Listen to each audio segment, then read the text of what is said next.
नमस्कार साथियों, स्वागत है आप सभी का हमारे इस चैनल पर।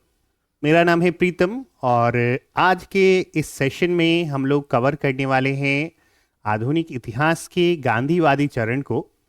और हमारा जो ये वीडियो है वो स्पेशली एग्ज़ाम बीपीएससी जो ट्री एग्ज़ाम आ रहा है, जो तीसरा चरण है, उसको ध्यान में रख के बनाया गया है। और इससे रिलेटेड जो इम्पॉर्टेंट ऑब्जेक्टिव जो भी पॉसिबिलिटीज इनकी हैं या जो पूछे गए हैं पिछले एग्जाम सब में, वैसे क्वेश्चन हमने इस वीडियो में कवर किया है। तो ये हमारा पार्ट 1 है और आगे आने वाले लेक्चर में हम लोग जो भी इम्पॉर्टेंट कॉन्सेप्ट्स हैं उनको कवर करते चलेंगे।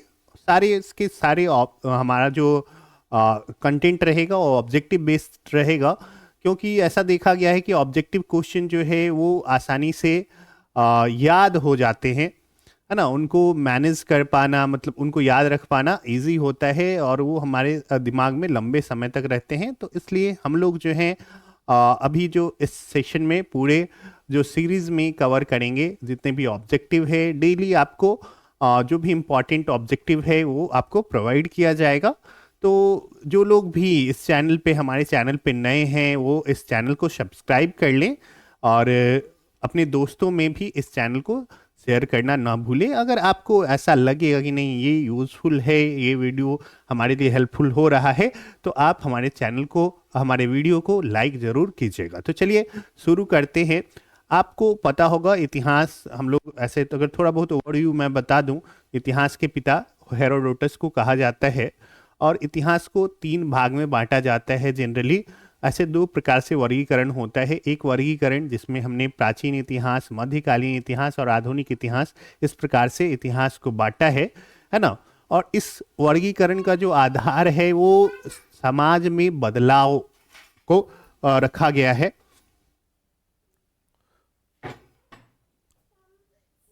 और अगर आप देखेंगे तो क्या है कि एक और प्रकार से हम लोग इतिहास को बांटते हैं, जिसमें प्रागैतिहासिक काल, आद्य ऐतिहासिक काल और आधुनिक काल, सॉरी ऐतिहासिक काल, इनको रखा जाता है। यहाँ पे जो वर्गीकरण का आधार है वो हमारी भाषा को रखा गया है, लिपि को लिखने का जो तरीका है ना। जो आद्य ऐतिहासिक काल होता है वहाँ पे क्या होता है कि इंसान जो है वो लिखना पढ़ना नहीं जानता था।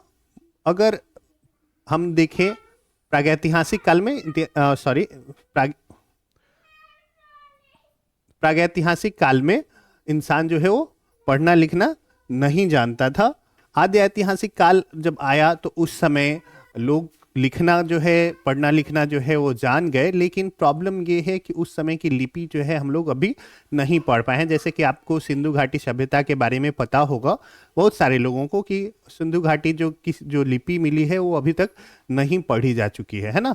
और बाकी जिस समय का हम लोग को लिखित विवरण उपलब्ध होता है उसको हम लोग कहते हैं ऐतिहासिक काल। तो खैर हम लोग जो आधुनिक इतिहास में पढ़ रहे हैं, ऐतिहासिक काल में पढ़ रहे हैं, आपको एक रफ आइडिया भी पता होगा कि 700 के आसपास, 750 के आसपास तक जो है, उससे पहले का समय जो है वो माना जाता है प्राचीन इतिहास। अगर हम लोग पहले क्लासिफिकेशन को देखें तो और 750 से 1750 एक रफली आइडिया है जिसको मध्यकालीन इतिहास में हम लोग रखते हैं। और हम लोग 1750 के बाद का जो इतिहास है ना, अब तक का, उसको हम लोग आधुनिक इतिहास में रखते हैं।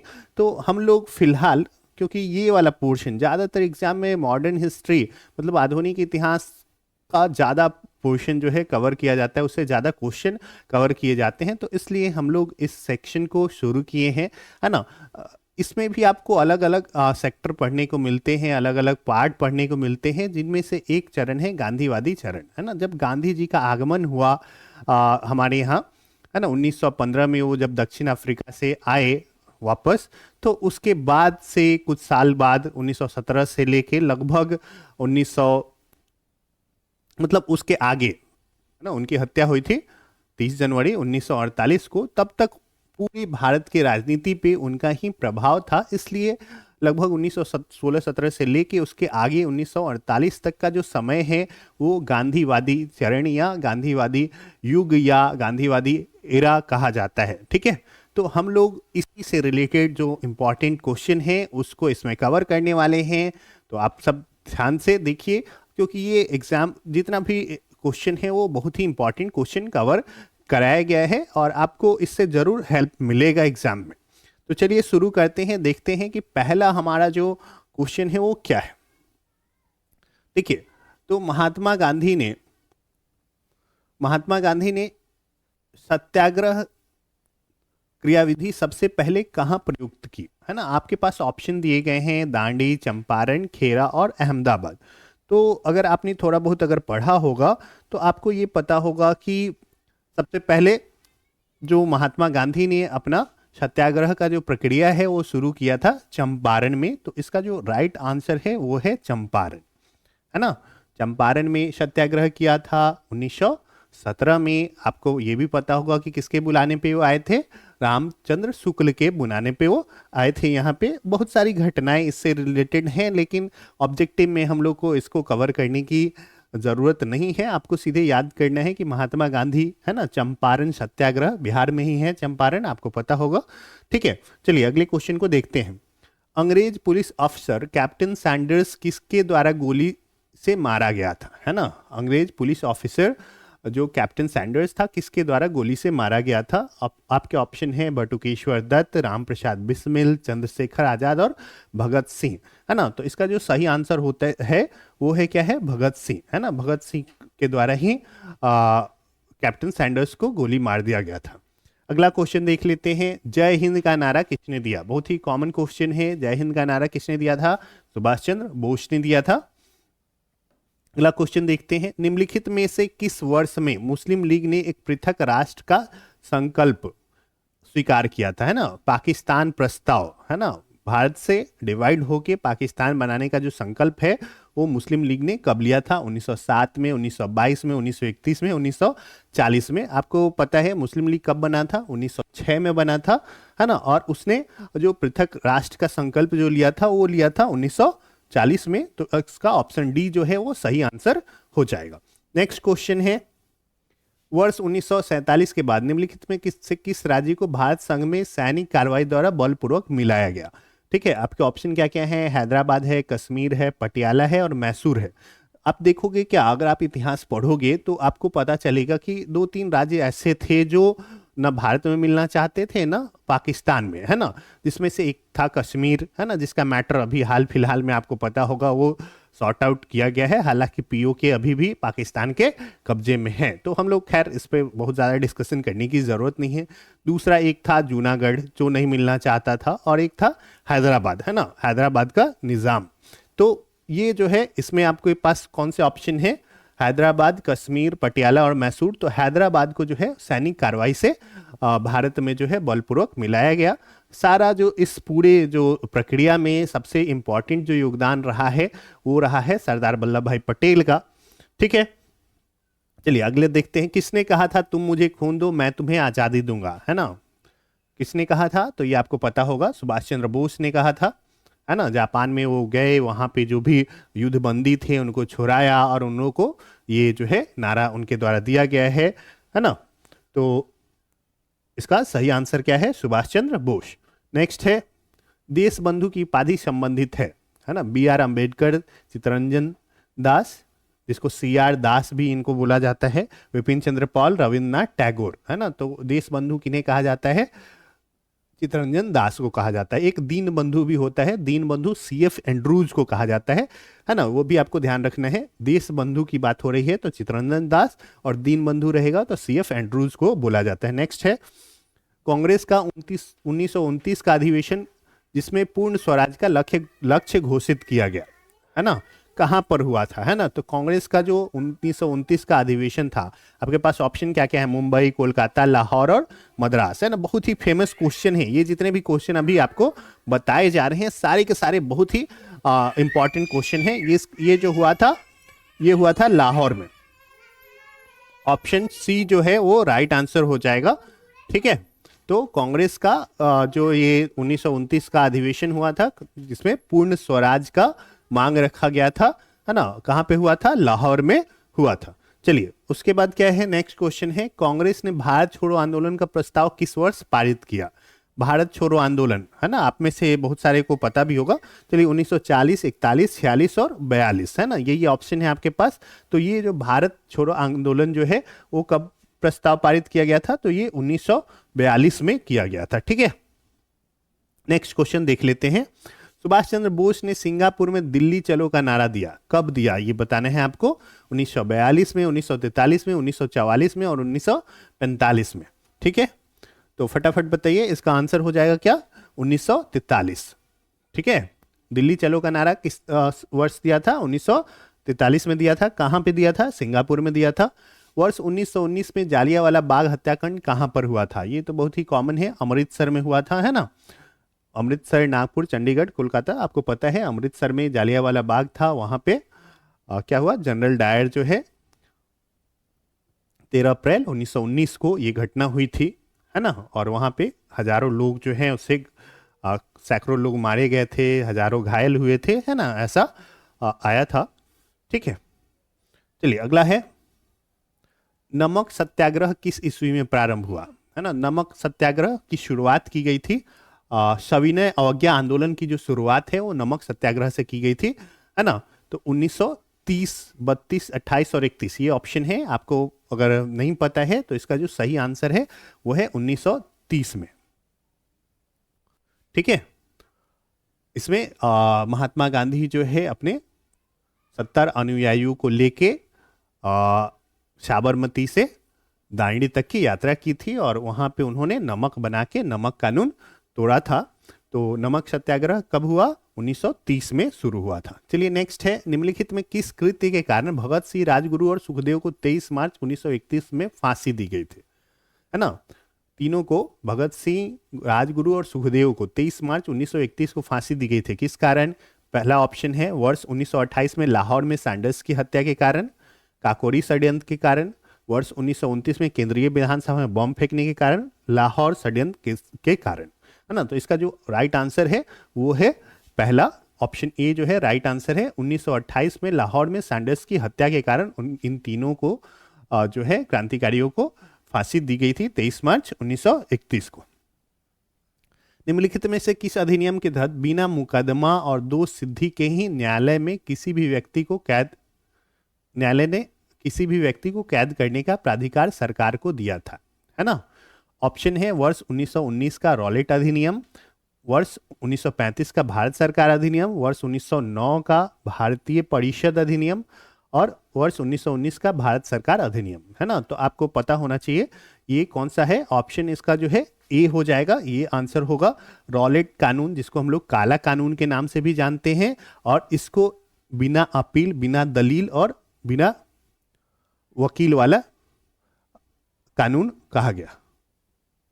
ठीक है, मतलब ये ऐसा कानून था जिसमें किसी को केवल शक के बुनियाद पे ही उसको ये किया जा सकता, गिरफ्तार किया जा सकता, और ना ही इसमें आप अपना दलील दे सकते थे, ना ही किसी कोई अपील कर सकते थे, है ना। तो इसी को क्या कहा गया? काला कानून या रॉलेट एक्ट या रॉलेट अधिनियम कहा गया, है ना।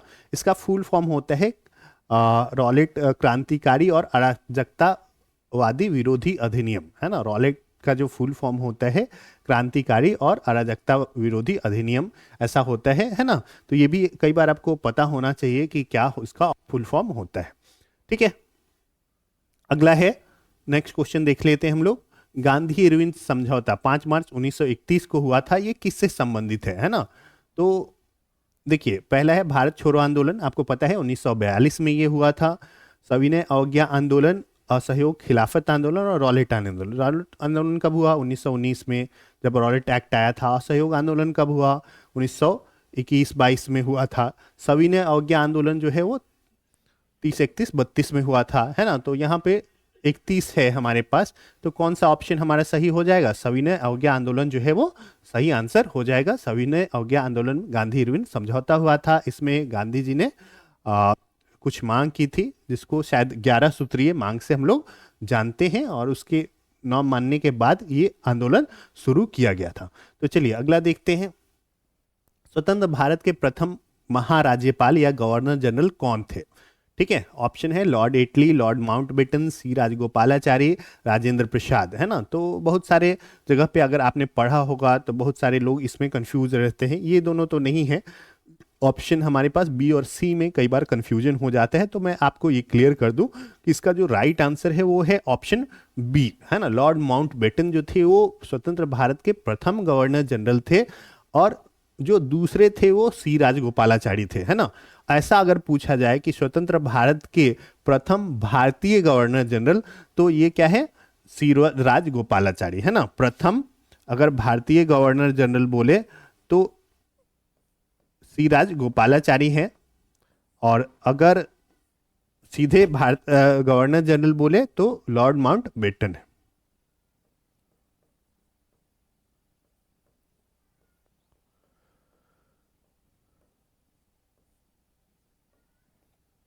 ठीक है, प्रथम भारतीय गवर्नर जनरल कौन थे, सी राजगोपालाचारी, लेकिन प्रथम गवर्नर जनरल कौन थे, तो लॉर्ड माउंटबेटन थे। चलिए नेक्स्ट क्वेश्चन को देखते हैं। किस अधिनियम में पहली बार भारत के लिए संघीय संरचना प्रस्तुत की गई, संघीय संरचना, है ना, ये किया गया था। देखिए, एक 1909 में आया था, क्या मार्ले मंटो सुधार आया था, 1919 में आया था मॉन्टेग्यू चेम्सफोर्ड सुधार, 1935 का अधिनियम आया था, सबका कुछ अपना अपना चेंजेस किया गया। तो ये जो पहली बार संघीय संरचना, है ना, भारत क्या होगा, राज्यों का संघ होगा, है ना, ये कब इस प्रकार का जो हमारे संविधान में हमारा जो है भारत का जो ढांचा है वो कैसा है, संवैधानिक ढांचा जो है वो संघीय है ना, जिसमें कोई देश जो होता है बहुत सारे छोटे छोटे इकाइयों से मिलके बना होता है। ठीक है, तो इस प्रकार का जो स्ट्रक्चर है वो दिया गया था सबसे पहले 1935 के अधिनियम से, है ना। तो ये आपको याद रखना है कि संघीय संरचना पहली बार कहाँ से दी गई, तो ये 1935 के अधिनियम में ये जो है चीज इंट्रोड्यूस किया गया था। काकोरी ट्रेन डकैती कांड के नायक कौन थे, है ना, कौन कौन है ऑप्शन आपके, राम प्रसाद बिस्मिल, भगत सिंह, बटुकेश्वर दत्त, बरकतुल्ला, है ना। तो इसके काकोरी ट्रेन डकैती कांड, है ना, इसके कौन थे नायक, थे राम प्रसाद बिस्मिल, है ना। क्रांतिकारियों को क्या हो रहा था, उनके पास पैसों की समस्या हो रही थी, हथियार ये सब खरीदने के लिए, तो इसलिए ये जो है लूट को जो है अंजाम दिया गया था। जो सरकारी खजाना था वो लूट लिया गया था, उसी को हम लोग काकोरी में, इसलिए उसको काकोरी ट्रेन डकैती कांड बोला जाता है, और इसके नायक जो थे वो राम प्रसाद बिस्मिल थे।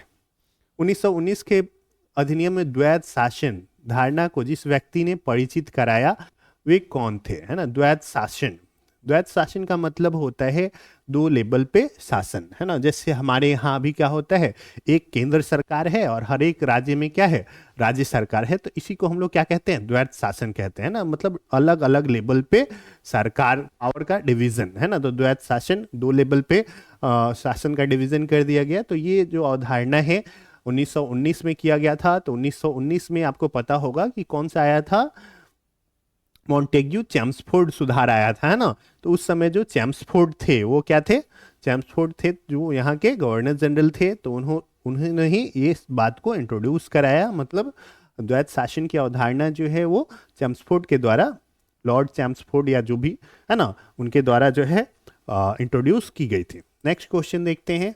निम्नलिखित में किसने 23 फरवरी 1946 को रॉयल इंडियन नेवी के विद्रोहियों को आत्मसमर्पण के लिए राजी किया, है ना। आपके ऑप्शन है महात्मा गांधी, जवाहरलाल नेहरू एवं अबुल कलाम आजाद, वल्लभ भाई पटेल एवं मोहम्मद अली जिन्ना, मोरारजी देसाई एवं जेबी कृपलानी, है ना। तो आपको पता होगा कि इन सब में कौन माहिर थे, है ना।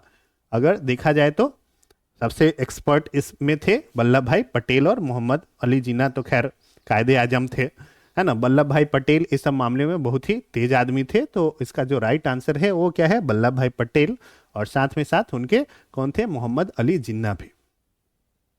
चलिए नेक्स्ट क्वेश्चन को देखते हैं। 20 सितंबर 1932 को यरवदा जेल में महात्मा गांधी ने आमरण अनशन किसके विरोध में किया, है ना।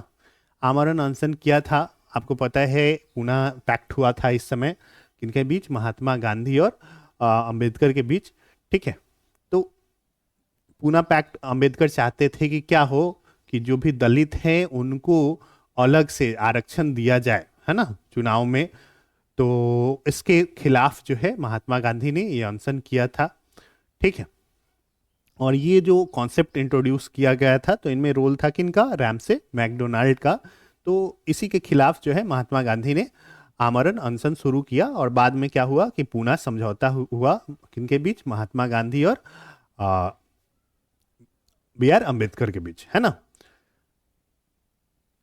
चलिए नेक्स्ट क्वेश्चन देख लेते हैं। अगला क्वेश्चन क्या है, 1939 में पहली बार महात्मा गांधी ने देसी राज्य में नियंत्रित जंग संघर्ष चलाने की विशेष तकनीक को अपनाया। उन्होंने अपने एक निकट सहयोगी को सत्याग्रह करने की इजाजत दी। वह निकट सहयोगी था, क्या क्या ऑप्शन है आपके, मैसूर में केटी भाष्यम, जयपुर में जमनालाल बजाज, राजकोट में वल्लभ भाई पटेल, और है धेनकलाल में नेबा कृष्णा चौधरी, है ना। तो इसका जो राइट आंसर है वो है वल्लभ भाई पटेल। इनको इजाजत दिया गया था, मतलब महात्मा गांधी के द्वारा, कि आप क्या कर सकते हैं, सत्याग्रह कर सकते हैं। चलिए नेक्स्ट क्वेश्चन को देख लेते हैं। निम्नांकित आंदोलनों में किसमें महात्मा गांधी ने भूख हड़ताल को एक हथियार के रूप में पहली बार प्रयोग किया।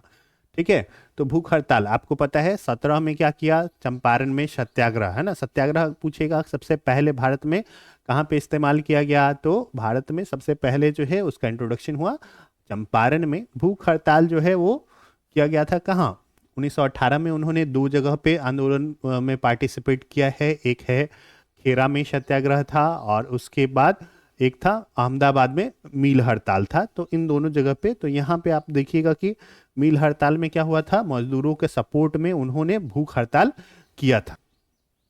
ठीक है, 1918 में। ठीक है, तो निम्नांक किसमें महात्मा गांधी ने सबसे पहली बार भूख हड़ताल किसमें किया, तो 1918 का अहमदाबाद मिल मजदूर हड़ताल, उसमें उन्होंने पहली बार भूख हड़ताल को जो है का प्रयोग किया था। नेक्स्ट क्वेश्चन देखते हैं, जालियांवाला बाग में गोली चलाने का आदेश किसने दिया, है ना। तो आपको पता है जनरल डायर ने किया था, बहुत ही फेमस क्वेश्चन है, लॉर्ड साइमन रॉलेट ये सब नहीं है ना। तो एक ही ऑप्शन है डायर वाला, तो ऐसे REH डायर ये ऑप्शन होता है। कई बार एक आता है जनरल ओ डायर भी रहता है ना, तो उस चीज का भी आपको ध्यान रखना है कि EH डायर है ना कि ओ डायर, है ना।